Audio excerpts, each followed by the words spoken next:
Okay, the third phase of swallowing is the pharyngeal phase. So first we have the oral preparatory phase, where you're preparing the food to swallow it. The second is the oral phase, where you're moving the food to the back of your mouth. Then the third phase is the pharyngeal phase. And this is where the bolus is transported through the pharynx with your airway protected. So the elevation of the soft palate triggers the pharyngeal reflex. So remember we talked about in the oral phase, when the bolus hits the back of the mouth, those facial pillars, it triggers a reflex in the pharyngeal phase, and the oropharynx is separated from the nasopharynx. So the velum drops down because we don't want food going into our nasal cavity.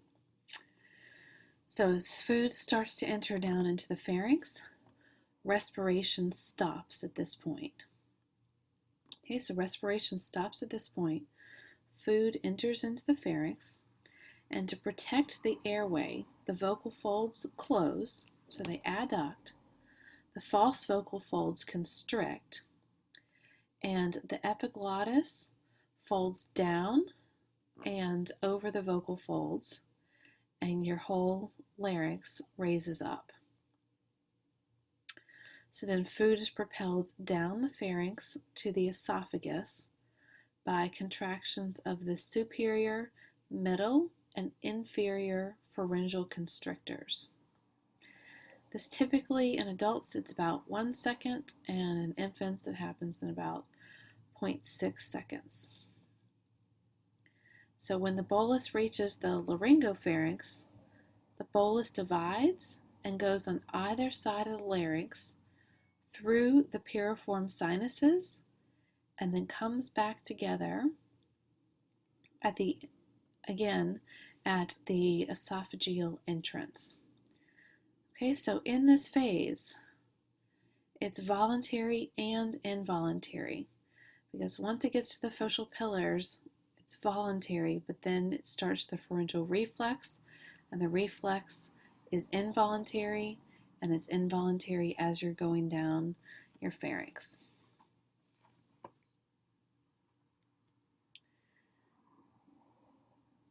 So remember that there's a way that we protect our vocal folds as we are swallowing, as the bolus is going down our pharynx. So the major muscles involved in the pharyngeal phase are the tongue muscles, the soft palate muscles, the pharyngeal muscles, and the laryngeal muscles. Now, as a speech pathologist, you will be concerned with the oral preparatory phase, the oral phase, and the pharyngeal phase. But then the fourth phase, the esophageal phase, is outside of our realm. And so that's typically a gastrointestinal specialist that looks at when you have problems in the esophageal phase of swallowing. So the esophageal phase begins when the bolus hits the esophagus, and the bolus is transported through the esophagus to the stomach through peristaltic contractions. So these peristaltic contractions look like wave-like contractions moving the bolus down the esophagus to the stomach. So this is a purely reflexive stage, so it's not voluntary at all. So these peristaltic contractions plus gravity force the bolus from the esophagus down into the stomach, and this takes about 6 to 10 seconds to do. At this point, your airway opens again and your respiration resumes. So the only time that the respiration stopped was for a brief second in the pharyngeal phase.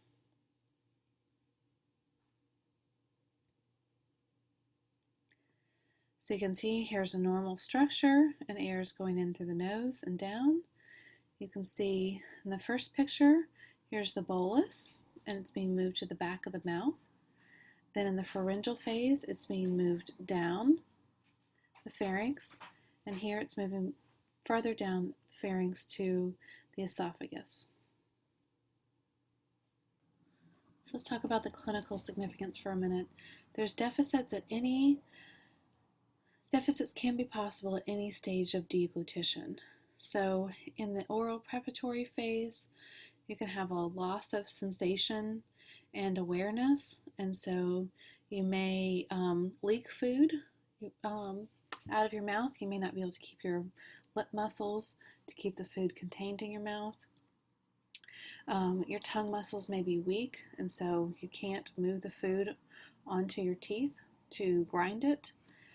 You may pocket the food in between your teeth and cheeks. Those are a couple of things that can happen in the oral preparatory phase.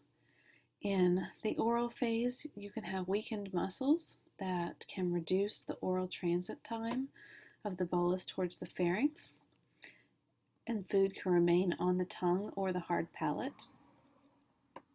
You can have difficulty initiating a reflexive swallow caused by a sensory deficit.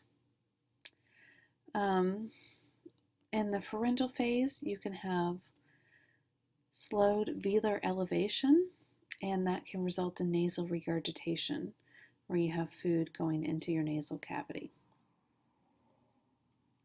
You can also have reduced function of constrictors, your pharyngeal constrictors, and it can slow the transit time down your pharynx.